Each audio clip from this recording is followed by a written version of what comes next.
Hello, crafty friends.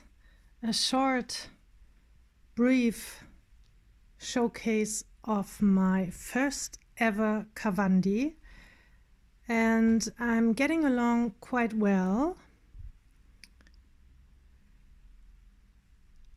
And I did struggle, or I am still struggling, but did use some tricks. For example, here I ironed the fabric. It's just so much easier to put it on when it's ironed than doing it with the thumb. And I guess I have to watch some more videos because I do have a hard time putting on a new piece, because on one side I try to do the lines even and in a consisting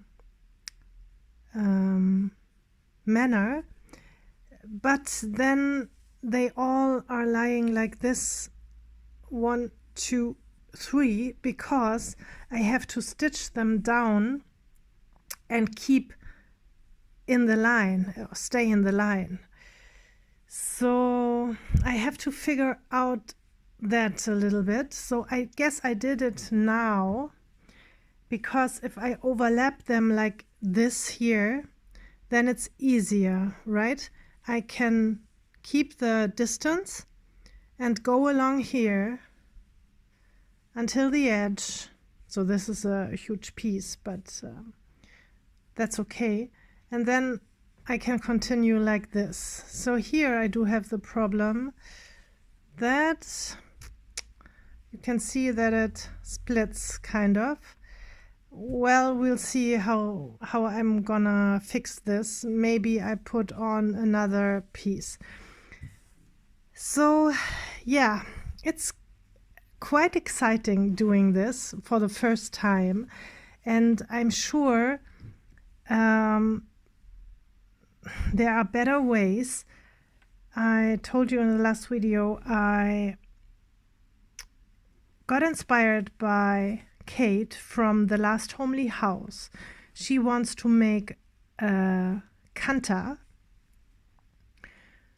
that's a little bit different. I'm still not really knowing what's exactly the difference between kanta and kavandi, but I think it's kavandi. You make you go in a square with the quilting stitch, so to speak, and in a kanta you go just in one direction.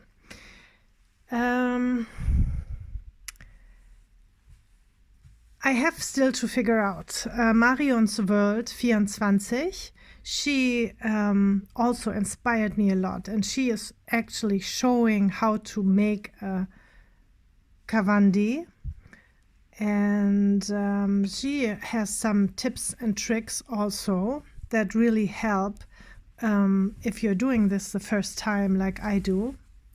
So for example, putting in these little flower follower corners, they need to be done in the first row, not at the end. I saw also some videos where people are doing it in the end.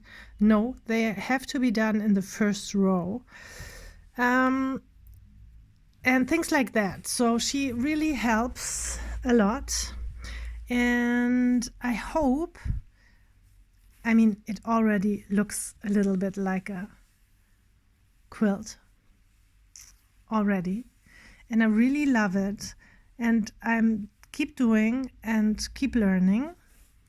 And here again you see my little problem, that I needed to stitch that down the next piece, and so it's all lying in one row. So I don't know if there's a simple trick. So I'm a really structured person. I like doing the same things. So but I have to figure out how to do it a little bit different. So the first row was really easy, but then now it gets a little bit, not complicated, but I have to think a little bit, and that's kind of hard for me. But this is a good, again, this is a good thing. Putting the next layer in line of the stitching underneath the first piece. So in the middle, or as wadding, I didn't have a sari scarf to lay between the outer fabric. This is muslin, one muslin piece. I did have an old, not wearing anymore, woolen scarf, and I didn't cut it to size.